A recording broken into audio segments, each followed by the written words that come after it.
Hello student, welcome to my channel target political science. Friends, आज की video में हम सॉल्व करेंगे जुलाई 2018 राजनीति विज्ञान के प्रश्न पत्र को। और यह प्रश्न पत्र जो है यह यूजीसी नेट का है। अगर अभी तक आप लोगों ने हमारे चैनल को सब्सक्राइब नहीं किया हो या पहली बार विजिट कर रहे हैं तो पहले आप हमारे चैनल को सब्सक्राइब करें और बेल आइकन को प्रेस करें ताकि जब भी नया वीडियो अपलोड हो तो नोटिफिकेशन आपको मिल जाया करे। चलिए स्टार्ट करते हैं। तो जो आज का हमारा पहला प्रश्न है, कौटिल्य की दृष्टि से निम्नलिखित में से कौन सा कथन है जो कि सही नहीं है। तो कौटिल्य से संबंधित जो गलत कथन है वह हमें बतलाना है।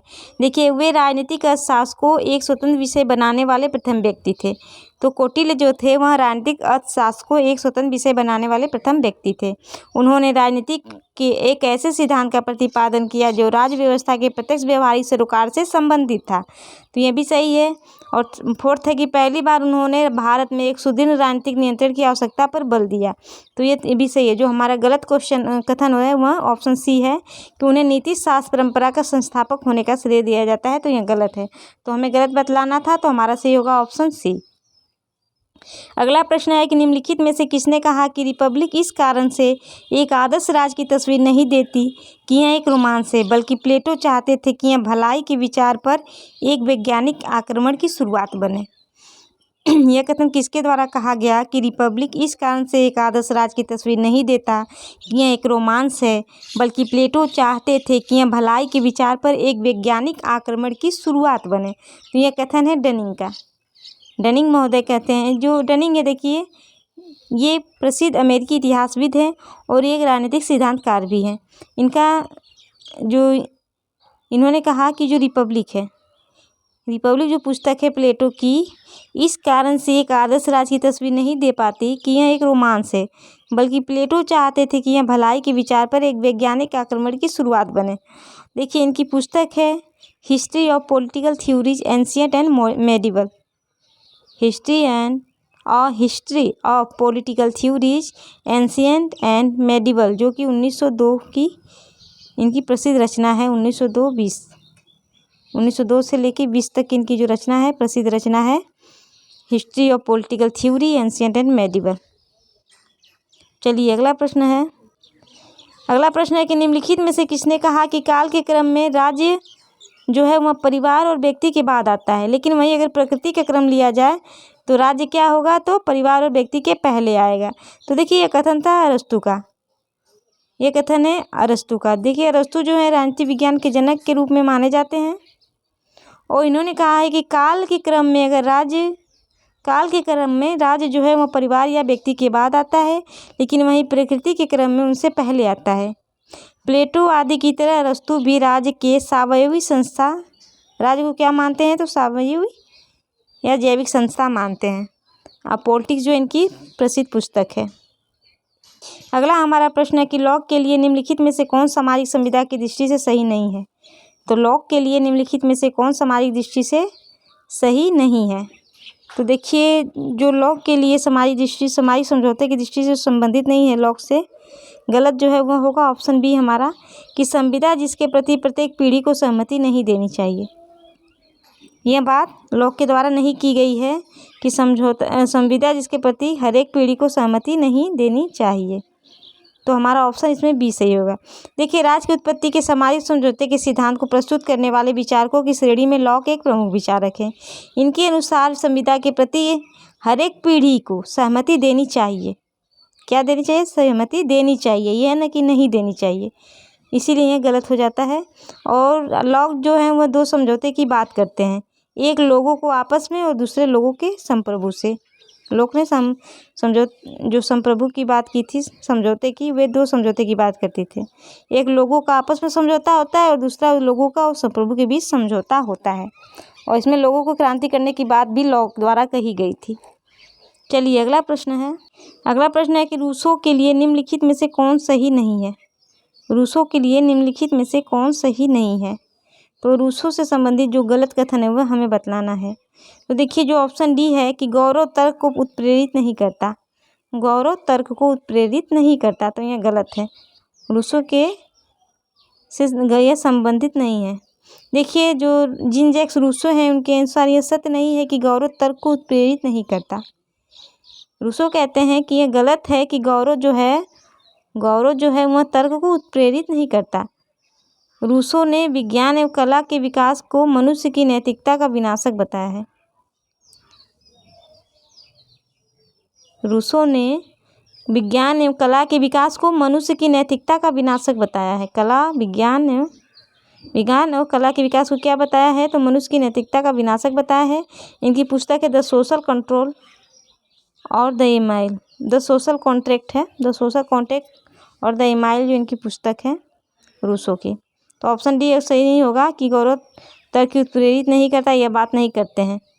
गौरव तर्क को प्रेरित नहीं करता, यह बात नहीं करते हैं रूसो। अगला प्रश्न हमारा देखिए, कथन और कारण का क्वेश्चन है। तो कथन ये कहता है कि जे.एस. मिल के लिए इच्छा शक्ति राज्य सहित सभी संस्थाओं का आधार है। जे.एस. मिल कहते हैं कि जो इच्छा शक्ति है वह राज्य सहित सभी संस्थाओं का आधार है। वही कारण कहता है कि इच्छा शक्ति न केवल संख्या पर निर्भर है बल्कि इसका एक गुणवत्तापरक आधार है और यह इच्छा शक्ति जो संस्थाओं को बनाती है विश्वास का रूप ले लेती है। तो देखिए जो हमारा आंसर इसमें सही होगा, ए और आर दोनों सही है और जो व्याख्या भी है आर की एक ही करता है, वह सही करता है। देखिए जे.एस. मिल के लिए इच्छा शक्ति राज्य सहित सभी संस्थाओं का आधार है क्योंकि जो इच्छा शक्ति है न केवल संख्या पर निर्भर है बल्कि इसका एक गुणवत्तापरक आधार है और वह इच्छा शक्ति जो संस्थाओं को बनाती है विश्वास का रूप ले लेती है। और यह उनकी पुस्तक है ऑन लिबर्टी। मिल की पुस्तक है ऑन लिबर्टी जो इनकी पुस्तक है जे.एस. मिल की। देखिए यहाँ कूट दिए गए हैं, सूची 1 को सूची 2 से मिलान करना है। सूची 1 और सूची 2 को मिलान करना है। तो देखिए पहला है जैन धर्म। तो जो जैन धर्म है यह किस पे बल देता है, तो जैन धर्म बल देता है अहिंसा पे। जैन धर्म अहिंसा पे बल देता है। वैष्णव धर्म जो है वह दृष्टिकोण की विश्वसनीयता पे वैष्णव धर्म। थर्ड है रस्किन और टॉलस्टॉय। तो जो रस्किन और टॉलस्टॉय हैं ये औद्योगिकी सभ्यता व निषेध प्रतिरोध के विचारों के लिए तिरस्कार से संबंधित है। औद्योगिक सभ्यता निषेध प्रतिरोध के विचारों के लिए तिरस्कार से संबंधित है रस्किन और टॉलस्टॉय। तो 2 हो जाएगा। और प्लेटो जो है आदर्शवाद और नैतिक मूल्यों की चिंता की बात करते हैं प्लेटो। थर्ड। तो हमारा आंसर क्या सही हुआ 4 1 2 3। तो हम कूट देख लेते हैं तो हमारा आंसर सही हो जाता है 4 1 2 3 ऑप्शन बी। अगला प्रश्न है कि निम्नलिखित में से किसने साप्ताहिक पत्रिका कर्मयोगी और धर्म को शुरू किया। तो जो कर्मयोगी और धर्म पुस्तक साप्ताहिक पत्रिका है यह किसके द्वारा रची गई, यही पूछा गया है किसकी यह पत्रिका है। तो जो अरबिंदो थे, अरबिंदो की पुस्तक है, अरबिंदो की साप्ताहिक पत्रिका है कर्मयोगी और धर्म।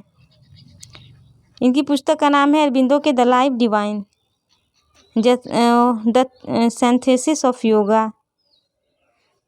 इनकी पुस्तकें हैं द लाइफ डिवाइन और the synthesis of yoga. Savitri भी इनकी पुस्तक है। चलिए अगला प्रश्न है। देखिए कथन और कारण का यह दिया गया है। कथन कहता है कि एम एन रॉय ने मार्क्स के इतिहास की भौतिकवादी व्याख्या को स्वीकार नहीं किया। एम एन रॉय जो थे उन्होंने मार्क्स के इतिहास की भौतिकवादी व्याख्या को स्वीकार नहीं किया और वही कारण कहता है कि इसमें निर्धारणवाद और आदर्शवाद का तत्व था, इसीलिए इन्होंने स्वीकार नहीं किया। तो यह देखिए ऑप्शन ए सही होगा हमारा कि ए और आर दोनों सही है और आर जो है वह सही व्याख्या करता है एक की। देखिए जो प्रसिद्ध भारतीय एम एन रॉय थे, विचारक जो थे एम एन रॉय, ये मौलिक मानवतावादी थे। उन्होंने मार्क्स के इतिहास की भौतिकवादी व्याख्या को नहीं स्वीकारा था क्योंकि इसमें निर्धारणवाद और आदर्शवाद का तत्व था, इसीलिए इन्होंने नहीं स्वीकारा था। और रॉय जो है वह व्यवहारिक चिंतक हैं। रॉय क्या है, तो एम एन रॉय एक व्यवहारिक चिंतक थे। तो हमारा ऑप्शन सी है ऑप्शन ए। अगला हमारा प्रश्न है कि राज्य पुनर्गठन आयोग की रिपोर्ट के संदर्भ में निम्नलिखित में से किसने कहा मेमनों से ऊन कतर लिए गए हैं और वे सर्दी की तीव्रता महसूस कर रहे हैं। मेमनों की ऊन कतर लिए गए हैं और वे सर्दी की तीव्रता महसूस कर रहे हैं। यह बात कही गई थी राज्य पुनर्गठन आयोग की रिपोर्ट के संदर्भ में। तो यह किसके द्वारा कहा गया था, तो यह कहा गया था बी आर अम्बेडकर के द्वारा। तो हमारा सही होगा ऑप्शन बी। ऑप्शन बी हमारा सही होगा। देखिए जो अम्बेडकर जी थे ये अर्थशास्त्री थे, राजनीतिज्ञ थे, इतिहासविद थे। इन्होंने राज्य पुनर्गठन आयोग 1956 के संदर्भ में कहा था कि मेमनों से ऊन जो है वह कतर लिए गए हैं और वे सर्दी की तीव्रता क्या कर रहे हैं तो महसूस कर रहे हैं। तो ऑप्शन बी हमारा सही है। अगला हमारा प्रश्न है कि निम्नलिखित में से कौन सा कथन सही नहीं है। तो जो निम्नलिखित में से कौन सा कथन गलत है वह हमें बतलाना है। तो देखिए, पारंपरिक राजनीतिक सिद्धांत अनुशासन मूलक और मानकी है। जो पारंपरिक राजनीतिक सिद्धांत है वह अनुशासन मूलक और मानकी है, तो यह तो सही है, हमें गलत बतलाना है, क्योंकि जो पारंपरिक राजनीतिक सिद्धांत है वह अनुशासन मूलक और मानकी है। व्यवहारवादी राजनीतिक सिद्धांत एकरूपता और नियमितताओं से जुड़ा है, ये भी सही है। उत्तर व्यवहारवादी राजनीतिक सिद्धांत कार्रवाई और संगतता से जुड़े हुए हैं। उत्तर व्यवहारवादी राजनीतिक सिद्धांत जो है वह कार्रवाई और संगतता से जुड़ा हुआ है, ये भी सही है। जो ऑप्शन डी है कि उत्तर व्यवहारवादी राजनीतिक सिद्धांत समग्रात्मक नहीं है, तो यह गलत है, हमें गलत ही बतलाना था, ऑप्शन डी हमारा सही हो जाता है।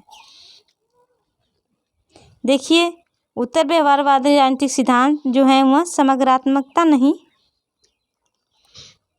है, कि उत्तर व्यवहारवादी राजनीति जो समग्रता नहीं है। राजनीति विज्ञान क्षेत्र में उत्तर व्यवहारवादी क्रांति का सूत्रपात व्यवहारवाद के विकास में योगदान देने वाले डेविड स्टर्न ने ही किया था। डेविड स्टर्न ने व्यवहारवाद से आई कमियों को दूर करने के लिए उत्तर व्यवहार का जन्म दिया था। चलिए अगला प्रश्न है।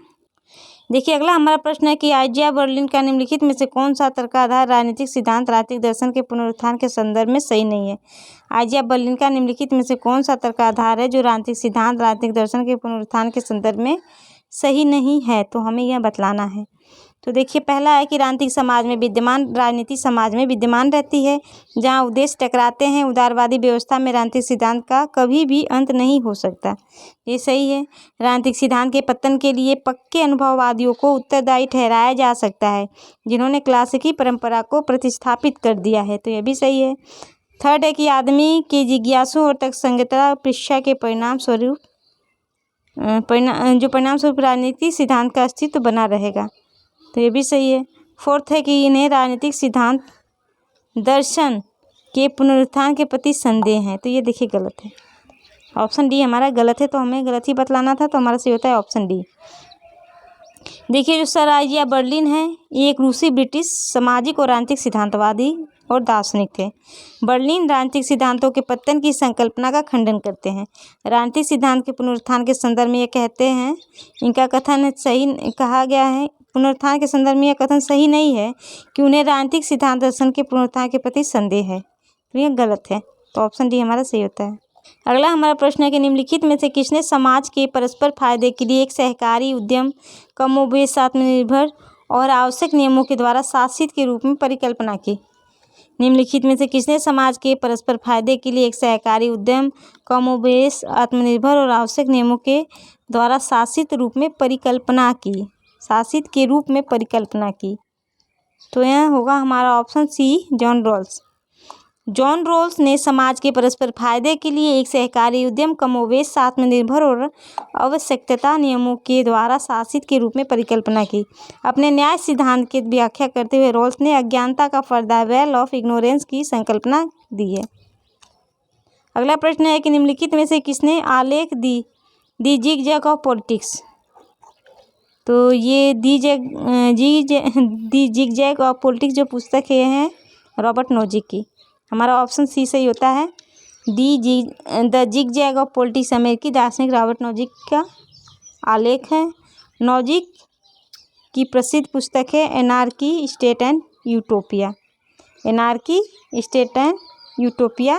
जो कि 1974 में प्रकाशित होती है, रॉबर्ट नोजिक की प्रसिद्ध बुक है। अगला हमारा प्रश्न है कि निम्नलिखित में से कौन समुदायवाद के प्रतिपादक नहीं है। निम्नलिखित में से कौन है जो समुदायवाद के प्रतिपादक नहीं है, तो इनमें से कौन समुदायवादी नहीं है, यही हमें बतलाना है।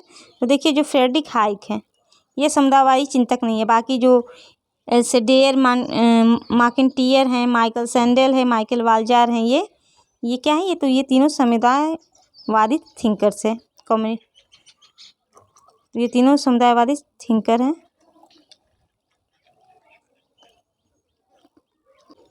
और जो फ्रेडरिक हेयक हैं तो ये उदारवादी चिंतक हैं।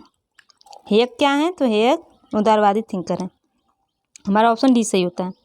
और बाकी माइकल सैंडेल, वाल्जार और मैकिन्टायर क्या हैं, तो ये तीनों हैं समुदायवादी। अगला प्रश्न है कि निम्नलिखित में से कौन लोकतंत्र की विशेषताएं हैं। तो इनमें से बताना हमें लोकतंत्र की विशेषताएं कौन कौन सी हैं, हमें कूट के माध्यम से बतलाना है। तो देखिए, पहला है कि लोकतंत्र के लिए राजनीतिक समानता अपेक्षित है, सही है। सभी नागरिकों को निर्वाचन में खड़े होने का अधिकार प्राप्त है, चाहे उसकी नस्ल, लिंग, रंग या धर्म कुछ भी हो, ये भी सही है। और सभी नागरिकों के पास एक मत अवश्य होना चाहिए, सर्वसुलभ वयस्क मताधिकार, ये भी सही है। राजनीतिक समानता का अर्थ है कि एक व्यक्ति एक मत एक मान है, यह बात भी सही है।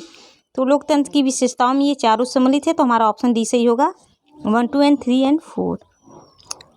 देखिए, पुस्तक है, लेखक है और पुस्तक को सूची 2 से हमें मिलान करना है।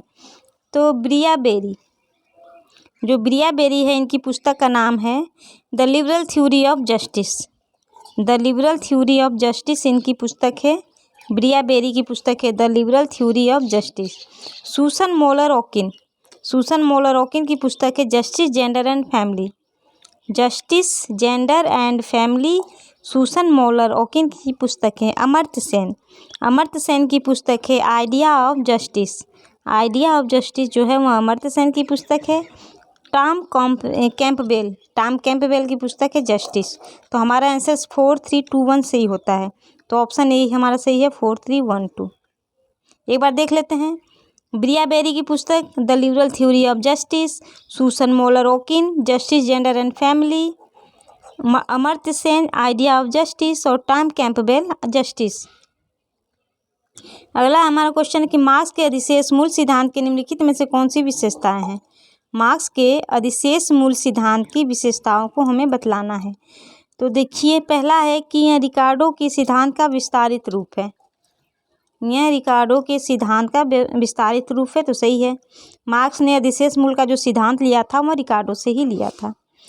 सेकेंड है कि श्रम शक्ति श्रमिक के मस्तिष्क, मांसपेशी और तंत्रिका के बराबर होती है, ये भी सही है। ये भी बात करते हैं मार्क्स जो अपने अधिशेष मूल्य सिद्धांत के अंतर्गत। थर्ड है कि प्रत्येक पदार्थ का मूल्य उसमें निहित श्रम की मात्रा में समानुपाती होता है। प्रत्येक पदार्थ का मूल्य जो है उनके निहित श्रम की मात्रा में क्या होता है, तो समानुपाती नहीं होता है ना, समानुपाती नहीं होता है।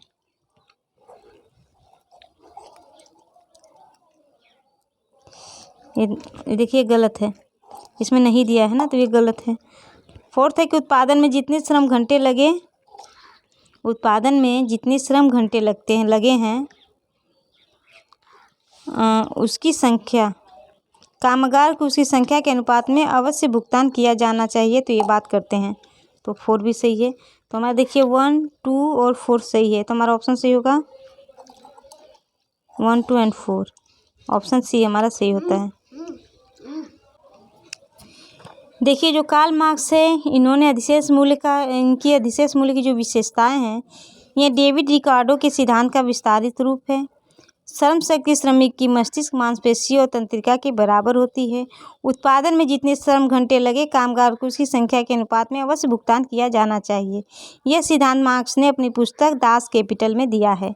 और दास कैपिटल जो इनकी पुस्तक है, इसका जो प्रकाशन वर्ष है 1867 है। चलिए, अगला हमारा प्रश्न है कि निम्नलिखित में से कौन मार्क्सवादी सिद्धांत में लेनिन का योगदान है। तो मार्क्सवादी सिद्धांत में लेनिन के योगदान को हमें बतलाना है। तो देखिए, पहला है कि सर्वहारा के अग्रदल के रूप में पार्टी का उनका सिद्धांत जो क्रांति के पहले और बाद दोनों में जनसाधारण का मार्गदर्शन करता है। सर्वहारा के अग्रदल के रूप में पार्टी का उनका सिद्धांत जो क्रांति के पहले और बाद दोनों में जनसाधारण का मार्गदर्शन करता है, तो ये सही है। सेकंड है कि पूंजीवाद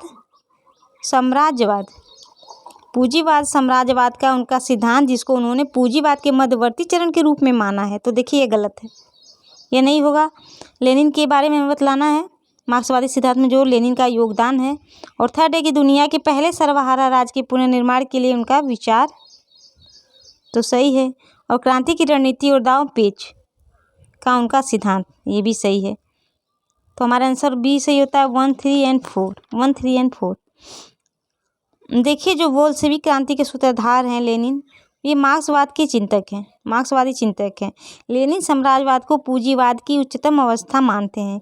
देखिए यह क्वेश्चन इस बार एग्जाम में पूछा गया था कि साम्राज्यवाद को पूंजीवाद की उच्चतम अवस्था किसने माना है, तो लेनिन ने। यह कथन असत्य है कि लेनिन ने पूंजीवाद साम्राज्यवाद को पूंजीवाद के मध्यवर्ती चरण के रूप में जाना है, तो यह गलत है। उन्होंने पूंजीवाद को मध्यवर्ती चरण के रूप में नहीं माना है। तो हमारा ऑप्शन सी होता है 1, 3 एंड 4। और अगला क्वेश्चन हमारा है, निम्नलिखित में से कौन एक विचारधारा की विशेषता नहीं है? तो विचारधारा की जो विशेषता नहीं है वह हमें बतलानी है। तो देखिए, एक राजनीतिक आस्था प्रणाली है। भाई विचारधारा एक राजनीतिक आस्था प्रणाली है। राजनीतिक विचारों का एक कार्यवाही उन्मुख समुच्चय है, ये भी सही है। एक विशेष सामाजिक वर्ग या सामाजिक समूह का वैश्विक दृष्टिकोण है विचारधारा, तो ये भी सही है।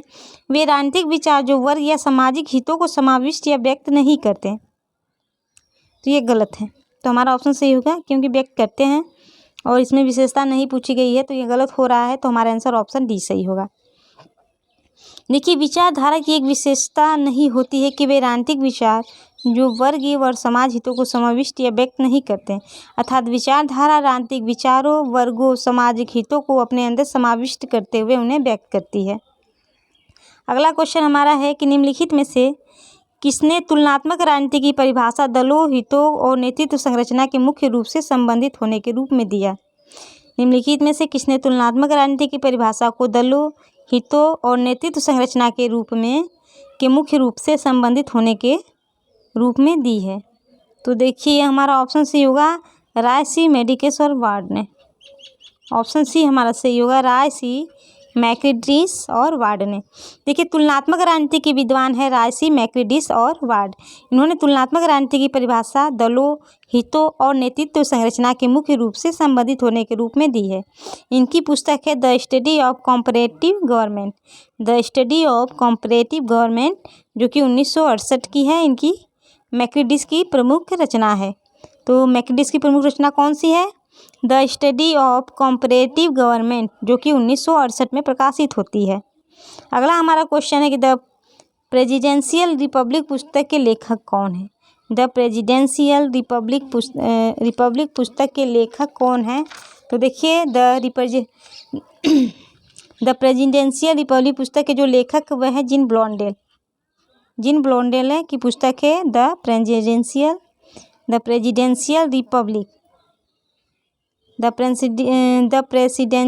रिपब्लिक 2014 की पुस्तक है। इसके लेखक हैं Blondel. An introduction to the comparative government, ये भी इन्हीं की पुस्तक है, an introduction to the comparative government, जो कि 1969 की इनकी रचना है ब्लॉन्डेल की। तो द प्रेसिडेंशियल रिपब्लिक पुस्तक है ब्लॉन्डेल की, जो कि 2014 की है। और कौन सी पुस्तक है? और है an introduction to the comparative government, 1969 की ये जो ब्लॉन्डेल है इनकी पुस्तक है। चलिए अगला क्वेश्चन है कि कथन और कारण दिए गए हैं। तो कथन कहता है कि तुलनात्मक राजनीति के सिस्टम के सिद्धांत में साम्यता बनाए रखने के लिए आगम संरचना और निर्गम संरचना के मध्य संतुलन को मान्यता दी गई है। वहीं उसका कारण जो आर है, कारण बतलाता है कि सिस्टम के सिद्धांत की आलोचना यथापूर्ण स्थितिपरक निर्देश के रूप में की जाती है। तो देखिए, कथन तो दोनों सही है, पर जो देखिए व्याख्या इसमें नहीं हो रही है। तुलनात्मक राजनीति के सिस्टम के सिद्धांत में साम्यता बनाए रखने के लिए आगम संरचना और निर्गम संरचना के मध्य संतुलन की मान्यता दी गई है, ये सही है। और आर है कि सिस्टम के सिद्धांत को आलोचना यथापूर्ण स्थितिपरक निर्देश के रूप में की जाती है, तो ये भी सही है। कथन और कारण दोनों सत्य हैं, पर इनमें किसी तरह का संबंध नहीं व्यक्त हो रहा है, न इनकी क्या कर दी जा रही है, तो इनकी परिभाषा दी जा रही है, इनकी व्याख्या नहीं की जा रही है आर के द्वारा एक ही। तो हमारा आंसर सही होगा ऑप्शन बी। ए और आर दोनों सही है, परंतु आर की सही व्याख्या आर जो है कि सही व्याख्या नहीं करता। अगला हमारा प्रश्न है कि ग्रेबियल आलमंड द्वारा निर्धारित हित समूह को क्रम में व्यवस्थित करिए। तो जो ग्रेबियल आलमंड है उनके द्वारा जो हित समूह के क्रम दिए गए हैं उसे व्यवस्थित करने की इसमें कहा गया है कि उसे व्यवस्थित कीजिए।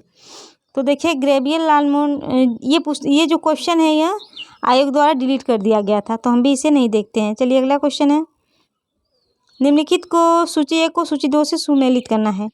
तो सूची 1 को सूची 2 से सुमेलित करना है। पहला है चार्टिस्ट आंदोलन। तो जो चार्टिस्ट आंदोलन है यह संबंधित है, सुमेलित नहीं है पूछा गया है। देखिए, सुमेलित नहीं करना है, सुमेलित नहीं है हाँ। तो जो चार्टिस्ट आंदोलन है वह इंग्लैंड में पौरुष मत संग्रह की मांग करने के रूप में आया। फिलाडेल्फिया अभिसमय जो है यह संयुक्त राज्य अमेरिका में आज़ादी की घोषणा और संविधान पर हस्ताक्षर किया जाने के संबंधित है। मैफ्लावर समझौता, तो मैफ्लावर समझौता संयुक्त राज्य अमेरिका की दास्तां उन्मूलन संबंधित, देखिए गलत है, हमें गलत ही बतलाना था, तो ऑप्शन हमारा सी सही हो जाता है। और 1832 ईस्वी का सुधार अधिनियम ब्रिटेन की निर्वाचन प्रणाली में परिवर्तन करता है। देखिए जो मैफ्लावर समझौता है यह 11 नवंबर 1620 इंग्लैंड और अमेरिका से संबंधित है। मैफ्लावर समझौता 11 नवंबर 1620 में हुआ, जो कि इंग्लैंड और अमेरिका से संबंधित है। यह प्लाईमाउथ कॉलोनी का पहला शासकीय दस्तावेज था। यह जो मैफ्लावर के पुरुष यात्रियों द्वारा लिखा गया था, जिसमें अलगाववादी, प्यूरिटियंस व साहसी व्यापारी शामिल थे। प्यूरिटियंस इंग्लैंड के किंग जेम्स द्वारा धार्मिक उत्पीड़न से भाग रहे थे।